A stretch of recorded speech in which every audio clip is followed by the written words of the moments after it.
Mga kabrigada, patuloy ang pagsisikap ng Commission on Human Rights na mabigyang hustisya ang mga nawawalang sabungero. Kaugnay nito, humiling ang komisyon sa DOJ ng kopya ng salaysay ng bagong testigong si alias Totoy at nanawagan din ng search operation sa Taal Lake.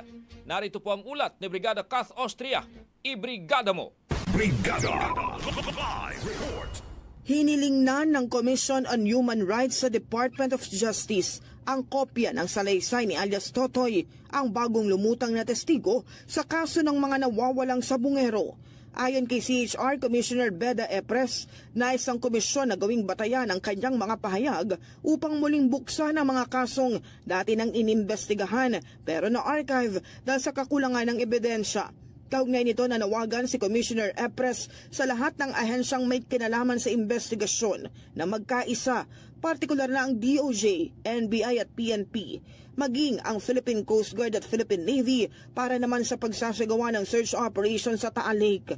Nauna nang ibinunyag ni alias Totoy na sa Taal Lake umano itinapon ang mga biktima, kaya't lalong nag-aalala ang mga kaanak, bagay na lalo pang ipinanawagan na agarang kumilos ang mga otoridad.